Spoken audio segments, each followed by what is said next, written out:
pessoal, então aqui eu vou aprofundar ainda mais esses conceitos de colorização usando os editores de imagens, trabalhando aquela ideia da composição de camadas. Então, tudo começa com uma cor chapada. Nós vamos fazer um teste aqui com uma bolinha. Você pode também estar aí no seu editor de imagem criando uma bolinha com uma cor só. E a gente vai trabalhar a construção da luz e sombra em cima desse nosso estudo, que é uma bolinha, né? A gente vai escolher um tamanho de pincel aqui como bastante suave, no caso, com um tamanho mais ou menos metade do tamanho da bolinha. E aí nós vamos achatar essa imagem para a gente estar dando a ilusão de uma sombra, né, projetada no chão. No segundo momento, a gente vai direcionar ela para baixo da camada que está a cor da bola, né? Para essa sombra ficar por baixo. E a gente pode ir ajustando a opacidade dela, de modo que vá combinando com o ambiente ali, no caso. Nosso ambiente é cinza nesse momento. Eu vou arrastar ela um pouco mais para o lado, tá? Só para dar um aspecto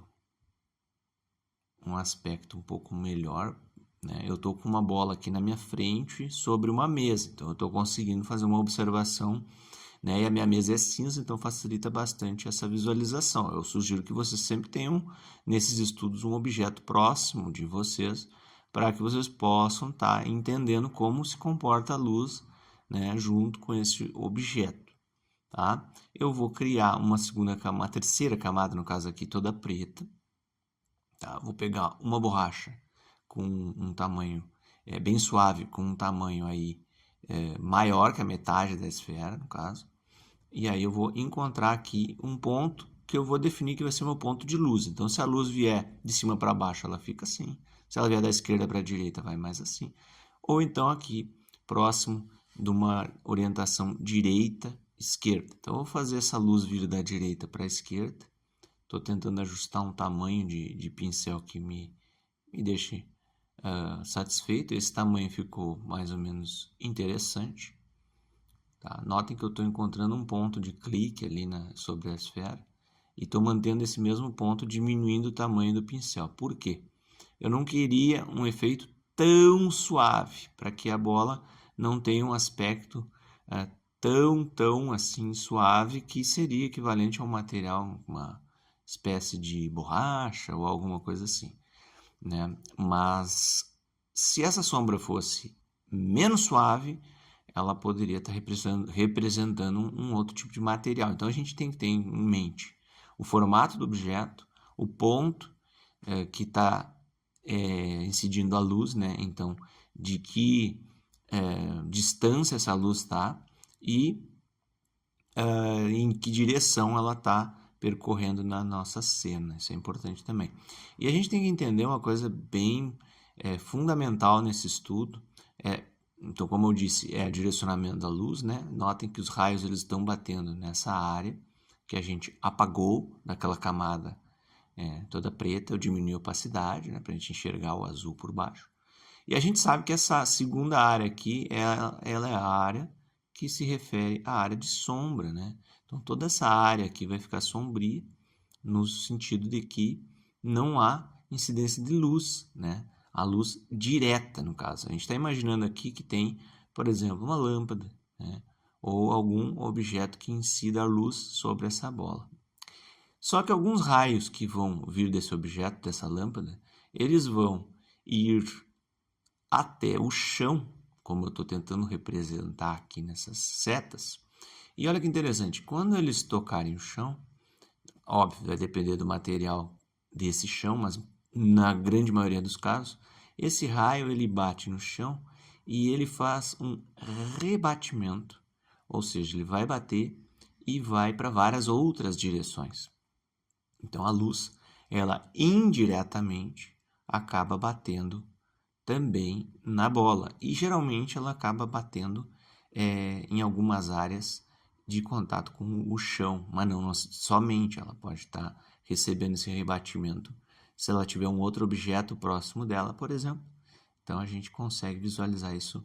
Eu estou tentando aqui representar as possibilidades. A luz ela vai bater no chão e nos objetos ao redor e fazer esse movimento aqui em ângulos variados, tá? Não é só um ângulo. Vocês podem perguntar em que ângulo que vem essa luz para eu ter uma ideia de onde vai clarear no objeto. É importante vocês terem em mente que existe o rebatimento e que alguma área próxima de algum outro objeto vai receber essa luz indireta. Na renderização 3D, a gente vê muito a possibilidade de estar criando renderizações indiretas, que o processamento por trás disso acaba sendo pesado. No caso aqui, o ângulo, então, como eu disse, x graus, né, a gente não sabe exatamente por quê. O ângulo de incidência desse rebatimento da luz vai depender da superfície, ou seja, se a superfície for muito plana, a gente até consegue estimar um ângulo, mas como a superfície, num nível mais microscópico, ela, por mais que a gente enxergue ela muito plana, ela nunca vai ser muito, muito plana, então os raios vão rebater em ângulos distintos, fazendo com que fique uma iluminação difusa, diferente da luz que está vindo da lâmpada, né? Então aqui a gente tem o chão, né? E essa iluminação ela fica mais difusa, porque cada raio está indo para uma direção um pouco diferente. Na lâmpada, os raios estão saindo paralelos, né? Então a gente consegue ter uma estimativa, porque essa área aqui que eu circulei está mais próxima do chão, então eu consigo ter uma estimativa que essa área pode receber uma iluminação indireta. É bem comum a gente ver representações de pinturas e tal, mostrando a área oposta à da luz direta com a luz indireta. Dá um visual bacana, mas não é uma regra, tá, gente? Então, observem bastante. Eu vou pegar uma borracha aqui, bem suave, e vou retirar um pouco desse tom escuro que eu representei para a sombra, tá? E aí, ao tirar o escuro, eu estou criando aqui assim um efeito que vai dar o aspecto da luz, do rebatimento da luz, que é a luz indireta. Então, é como se a luz estivesse batendo no chão e iluminando um pouco a parte oposta à luz direta da bolinha. Então, a gente consegue dar esse efeito só apagando com uma borracha grande e suave. Tá? E por que ela não fica tão forte quanto a parte de cima? Porque a parte de cima está recebendo uma luz direta, né, da lâmpada, e a parte de baixo é apenas uma pequena percentagem que está se referindo aos raios que batem no chão, que desviam, né, que são rebatidos e que atingem a bola. Então nem todos vão atingir a bola, certo? Então aqui a gente vai trabalhar em cima da área de luz agora. Então a gente imagina que essa área aqui vai ter uma incidência de luz e a gente precisa saber que material compõe essa bolinha para a gente conseguir representar melhor a luz. Dependendo do material, a gente nem precisa fazer muita coisa. Dependendo do tipo de material, sim, a gente precisa estar criando um brilho, né, um glossiness dentro das propriedades da renderização. Muitas vezes a gente tem o shines e outras propriedades que vão definir aí o acabamento e a polidez, né, do objeto. Nesse caso aqui eu estou tentando encontrar um tamanho de pincel que me permita representar um pouco de uma maneira mais clara e objetiva como que a luz está batendo e um foco, um ponto onde esses raios estão mais concentrados, que é o que vai determinar a polidez, né, do nosso material. Então eu vou trabalhar aqui um pouco mais o tamanho dos pincéis e nós vamos chegar num resultado em alguns momentos. Notem que ao encontrar o pincel, eu vou fazer uma bolinha aqui mais para dentro. Eu vou distorcer essa bolinha, tá? E aí, eu estou observando uma aqui do meu lado e eu noto que o ponto de luz que está refletindo a lâmpada, porque a bolinha, esse pontinho aqui de brilho, na verdade ele está refletindo mais ou menos o formato da lâmpada, que está ligada em cima da bolinha. Então, a gente vai ter essa pequena distorção, porque o meu emissor de luz ele não é totalmente redondo, ele é uma lâmpada mais comprida e acaba gerando um resultado visual que também tem essa distorção. É interessante a gente estar observando cada mínimo detalhe para conseguir fazer uma representação aí mais fiel, né? E para a gente finalizar, eu vou mostrar aqui a composição das camadas para vocês entenderem como que fica a distribuição delas, então, no meu software de edição de imagens. O resumo aqui, então, para a criação da bolinha, basicamente é uma camada base, que eu chamei de base RGB, pode ser chamada de albedo também. A gente tem aqui essa camada, que ela é toda branca, com as representações escuras para a sombra, que a gente usa multiplicação, e uma camada ainda que vai ser de adição, que é o oposto, ela tem um fundo totalmente preto, e a luz vai ser representada então por, aqui seria ela, né? E a luz vai ser representada pelos tons claros, ou o oposto da multiplicação aqui, nos modos de mescla de camadas. Então a gente tem esses dois modos, e ao adicionar então a nossa base, a gente tem esse resultado final, tá? Dá para fazer mais estudos, você pode pegar aí uma bola de gude, por exemplo, que tem bastante reflexão e está trabalhando com mais camadas para representar a transparência ou então a própria reflexão do ambiente, né? Se for um objeto vítreo.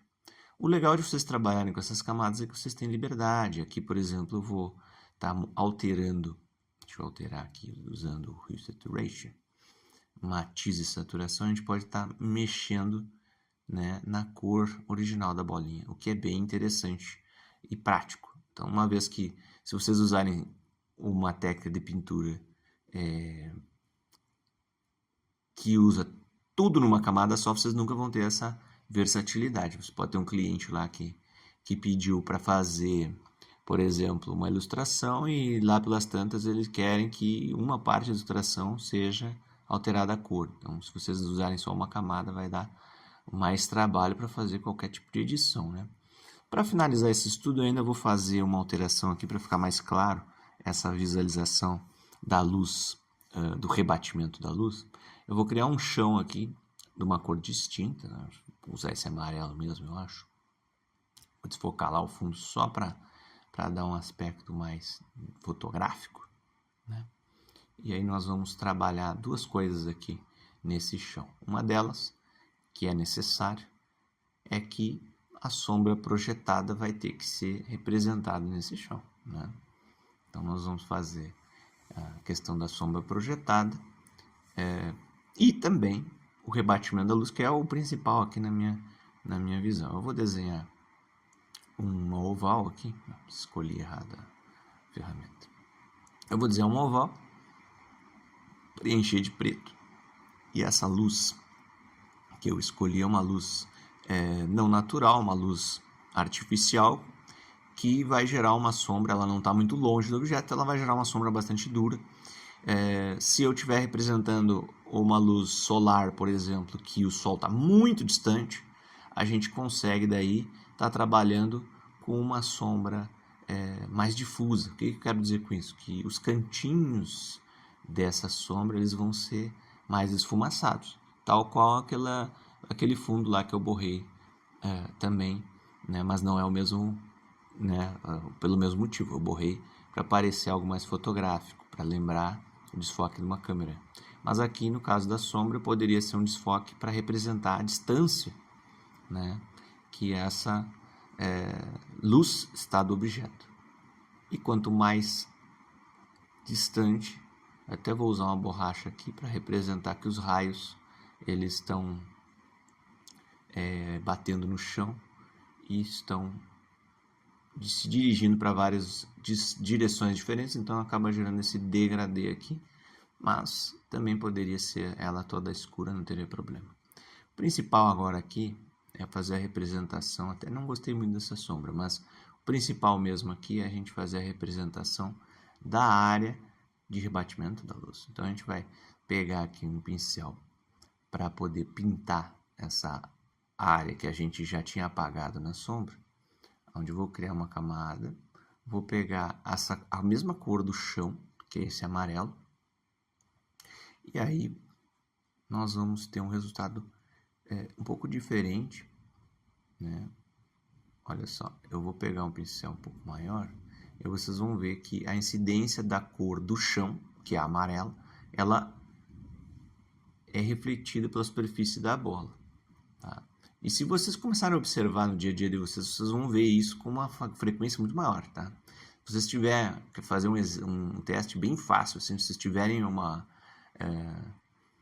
roupa com uma cor muito vibrante, né, um tecido vermelho, alguma coisa assim, vocês façam um teste. Experimentem abrir a janela do quarto num dia de sol, pega esse tecido vermelho e deixa ele estendido numa área de bastante iluminação, próximo de um objeto branco.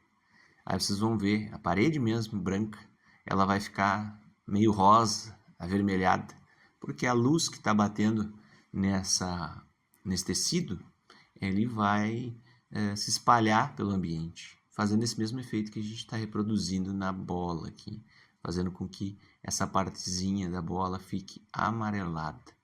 Isso é uma camada a mais de realismo que vocês podem estar trabalhando no projeto de vocês. Outros exemplos que eu vou trazer aqui de ilustração, eles têm a ver com o mesmo conceito. Tá? A gente vai estar trabalhando aí com aquela garrafinha lá que eu desenhei outro dia. Eu vou tentar reproduzir aqui uma renderização da mesma garrafa. Estou só pintando a base aqui para que a gente tenha esse estudo aí a partir de uma garrafa. A bolinha era muito fácil, a gente vai mostrar então um pouco mais avançado. Claro que algumas etapas aqui eu vou pular, porque o intuito é vocês visualizarem como que a composição é feita. Então, essa base aqui vocês são capazes de fazer. Se vocês precisarem de ajuda para fazer a pintura, a base da pintura nos softwares, vocês podem estar mandando mensagem. Vai ser um prazer fazer vídeos falando sobre isso. Aqui no caso eu tenho a camada de cor essencial, são só duas cores, né? A minha garrafa tem uma divisão de cores, 2 tons de azul, e aqui eu estou criando a camada de oclusão da luz. Então aqui eu visualizei aonde a luz não alcança muito bem e aonde ela alcança melhor. Aonde a luz bate, com certeza vai ficar um tom bem branco, e aonde ela não bate muito, vai ficar mais escuro, né? A garrafa tem essas reentrâncias aí que me permite estar criando, junto com o método de multiplicação, esse resultado aí, já juntando então a cor de referência base e a oclusão da luz. Esse é o resultado que nós chegamos. Mas a gente sabe que existe a incidência da luz, então eu vou estar criando aí mais uma camada para simular a sombra projetada, né? E aí vocês vão ver que ela é diferente da oclusão da luz. Aqui eu vou levar em conta apenas aonde a luz bate no objeto e aonde a sombra fica projetada. Tá? O material do meu objeto também eu levo em conta, e a distância da luz para o objeto também. Então a gente tem que levar todos esses fatores em conta. Uma vez feito essa camada, também ela vai usar o método de multiplicação, portanto, as duas juntas com multiplicação geram esse resultado aqui. Mas no caso da garrafa, como ela tem muito brilho, o principal mesmo vai ser a camada que representa a luz. Então aqui a gente tem uma noção de que a luz está vindo da direita para a esquerda, eu mantive a lógica da bolinha, que esta área que eu estou circulando é a área de sombra, certo? E a gente sabe que essa área de sombra, ela vai ter uma sombra bastante suave, tá? Da distância que eu estou para a garrafa, as sombras estão bastante suaves, ou seja, os raios de luz estão longe da minha garrafa nesse momento. E eu sei também que o ambiente, em algum grau, vai estar rebatendo a sua luz ambiente para fazer com que exista um pequeno alinhamento aqui no lado oposto, iluminado. Pode ser que isso aqui não exista? Pode. Em que situação? Bom, numa luz de estúdio, por exemplo, Você até consegue criar essa possibilidade de não ter esse rebatimento, dependendo de como posicionar o objeto. Mas geralmente existe um rebatimento porque o objeto vai estar sobre uma superfície, próximo de uma parede ou de outro objeto. Então, o rebatimento da luz ambiente, aqui eu vou estar representando novamente, né, do lado esquerdo, tal qual foi com a bolinha, certo?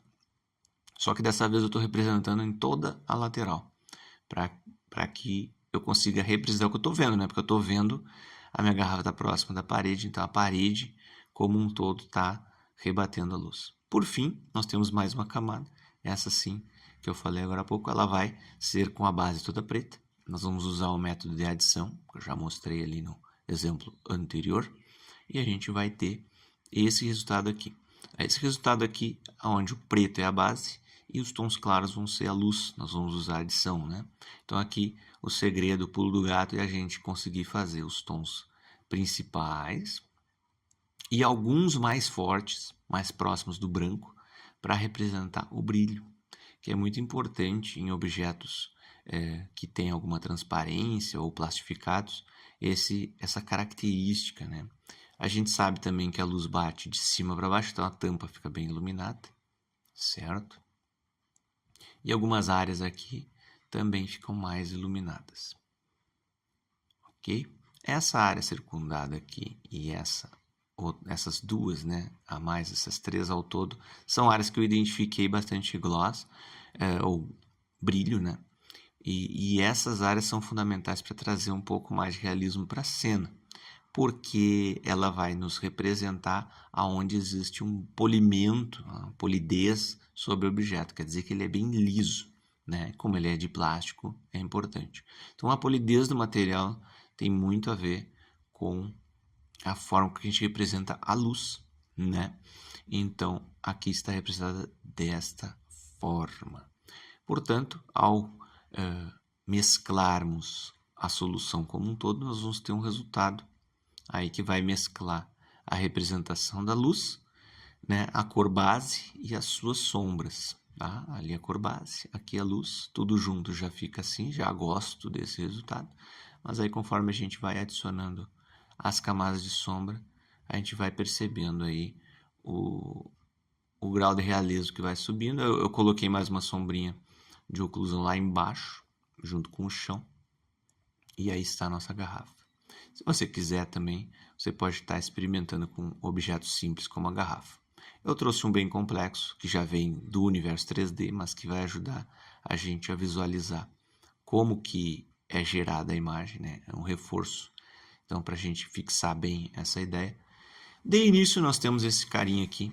É um personagem disponibilizado dentro do software ZBrush, tá? Não é uma criação autoral minha, mas é um estudo bem interessante porque ele vai nos permitir enxergar muito bem, né, a distribuição das camadas. Então a gente tem essa aqui, que é a cor base. A gente pode chamar ela de albedo. Também pode chamar de RGB, tá? Red, Green e Blue, né? Que são as três cores do nosso monitor. A gente também vai definir aqui as texturas e não vai representar nenhuma luz, nenhuma sombra. É bem flat, bem chapado mesmo, sabe? São só as cores e os tons. Podem ver aqui alguns tons mais escuros ali na pele dele, tem a ver mais com os pelos, né? E não com sombras. Depois a gente tem uma camada de sombra, na verdade duas, né? Eu tenho trabalhado assim com duas, pelo menos, né? Aonde essa aqui é da oclusão da luz, mesclada com a camada da luz da sombra projetada. Aqui eu estou ajustando um pouco o contraste da oclusão da luz para ficar um pouco mais evidente as áreas que estão sob a incidência, que não estão sob a incidência da luz, no caso, né? Para frisar bem, então, a oclusão da luz é onde a luz não alcança. A gente chama de ambient occlusion em muitos dos softwares de animação, de game design e modelagem 3D. Então aqui a gente tem essa aqui como a nossa camada de sombra projetada, tá? Ela vai ter sempre uma relação muito forte com a distância que o emissor de luz se encontra, né? E isso vai nos mostrar como a sombra fica mais ou menos difusa. O material que está recebendo essa iluminação também vai se comportar com uma sombra mais ou menos difusa, tá? Pode ser que o material, né, ele vai refletir mais a luz ou menos, então ele vai se comportar e a sombra vai ficar um pouco diferente. Nesse caso aqui, então, é uma sombra bastante dura mesmo, né? Certo? Como as sombras estão em camadas diferentes no meu software, a gente consegue, inclusive, ajustar a percepção da intensidade da sombra, né? Ajustando a opacidade, certo? Então, a gente tem, num outro momento, essa aqui, que é a camada de sombra, uma das que eu mais gosto, que é a da oclusão da luz. Então, essa camada aqui, né, novamente falando sobre ela, ela vai ser essencialmente branca e as áreas mais próximas do preto vão ser áreas em que a luz não alcança, não incide nenhum raio de maneira alguma, né? Então é a oclusão da luz ambiente, perfeito. Ou seja, o rebatimento da luz, nem mesmo os raios que rebatem a luz ambiente vão alcançar aquela área, tá? Então, se você olhar para o seu rosto, você vai imaginar que algumas áreas são bem óbvias, outras nem tanto, né? Mas, por exemplo, a fossa nasal, buracos, reentrâncias nas roupas, curvas mais profundas, cicatrizes, o buraco da boca, se tiver aberta a boca, olha ali, eu vou mostrar para vocês então aqui as áreas mais pretas. Notem que são áreas onde realmente a luz não tem como alcançar, né? Ali tem a dobra da roupa dele, no caso, né? O colete. Então são áreas bem escuras, né? Por causa do contato entre a roupa e o trapézio. No caso aqui, por causa entre uma perna e outra.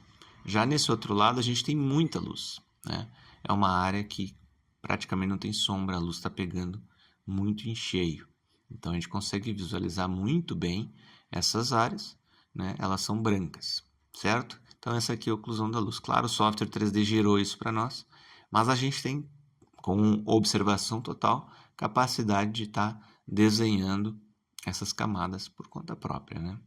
E por fim, a gente tem essa camada que é muito interessante, que o 3D nos proporciona. Ela é toda preta, é a nossa camada de luz, que a gente vai fazer a adição, lembre? Então, aqui a gente vai ter não somente o fundo preto, como a gente vai ter já a colorização da luz. Por exemplo, se a gente tiver um foco de luz amarela, então a forma que a luz vai se comportar sobre o objeto vai ser amarelado, né? Aqui eu consigo visualizar muito bem dois focos de luz, né? Um mais quente e um mais frio. Aqui mais para a esquerda é azulado e no meio da barriga com certeza é uma luz mais quente.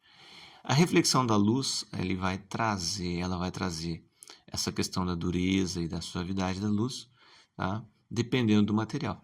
Então, a luz sobre as superfícies vai depender do tipo de superfície. Então, leve em conta isso. Nem todo o personagem, o objeto que a gente vai desenhar vai ter uma superfície igual, certo? Vocês estão vendo que tem uma diferença grande ali de como a luz se comporta sobre a pele, que tende a ser mais suave, apesar da pele dele estar com uma transpiração, né? Então está refletindo mais do que o normal, mas a roupa reflete de um jeito totalmente diferente, porque ela é bem menos, né, suave. Então o resultado acaba sendo diferente e a gente acaba percebendo que são superfícies diferentes. Isso dá mais realismo também. Então a gente juntando tudo, a gente vai ter um resultado mais ou menos assim, certo? Sombra projetada, né? A sombra da oclusão e também a luz representada com a adição. Aqui, uma camada extra, eu usei o SSS do ZBrush. Se você já conhece o software, você já sabe do que eu estou falando. Se você não conhece, em breve nós vamos estar falando e fazendo modelagem 3D lá dentro, e aí todo mundo vai ficar a par. Fique ligado nos nossos vídeos para aprender mais sobre criação de personagens e desenvolvimento de jogos. Aqui eu tenho essa camada E eu vou usar ela também adicionando para que a gente tenha uma camada a mais de luz aqui, ó, que vai dar todo um charme para a cena, né? Já que ele tem essa luz quente na barriga, eu trouxe uma segunda luz numa camada separada e a gente pode estar brincando aí com a iluminação. Notem que como ela originalmente é fria, se a gente colocar uma cor quente fica estranho, né? Os tons avermelhados ficaram estranhos, mas o verde é uma cor mais fria, combinou também. Então fica uma coisa que parece que encaixa melhor na cena. Sobre cores, você também tem curiosidade? Continua assistindo. Pode mandar comentário aí que a gente vai respondendo sempre que possível. Para finalizarmos então essa parte de detalhamento sobre cores, eu já mostrei essa pintura, mas eu vou representar novamente para frisar toda essa variação que existe nas sombras e em detrimento com as características do objeto que a gente está desenhando. Então aqui, por exemplo, na oclusão da luz, Ambient Occlusion, a gente vai representar quanto mais preto, mais distante do recebimento de luzes, né? Aqui a gente tem, por exemplo, essa sombra, ela está bem dura, certo? Porque não é mais a camada de oclusão da luz, essa aqui já é a camada de sombra. Aqui na bochecha a gente já tem uma sombra bem mais suave, tal qual aqui no canto dos olhos, mas aqui, ó, nessa parte, é mais dura de novo. Então a gente tem essa variação e o realismo também, né, nas representações de luz e sombra, vem muito dessa variação. Se a gente desenhar tudo de um jeito só, a gente não vai estar conseguindo representar muito bem como é o objeto, o personagem, o que for, né? A gente também tem essa camada fantástica, que eu acho muito interessante, a camada que representa a luz que a gente usa a adição. Então aqui tem muito brilho nos olhos, o nariz e a boca também tem bastante brilho, são áreas que tem mais umidade. A gente tem uma pele bastante suave, tá? Então essa suavidade é representada pelos tons mais neutros e usando um pincel também bastante suave. Misturando todas as camadas, né? A de luz com adição e as duas de sombra com multiplicação, a gente tem um resultado assim, né? Esse aqui é o nosso resultado. A gente também consegue visualizar aí a adição das cores nessa cena. Aqui, vamos lá. Eu vou adicionar as cores nessa cena para que vocês consigam visualizar aí como que a pintura fica colorida. Eu até gostei mais dela sem as cores, porque eu não tive o apreço de colocar todos os poros que eu deveria desenhar, mas os poros foram feitos em pontilhismo, um a um aqui, numa camada extra de refinamento, que permitiu dar esse aspecto para a pele, né?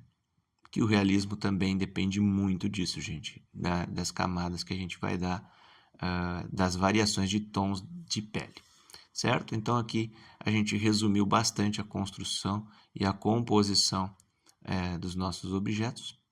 Muito obrigado e se ficar qualquer dúvida é só mandar qualquer mensagem que a gente vai estar respondendo assim que possível. Um abraço e até a próxima aula.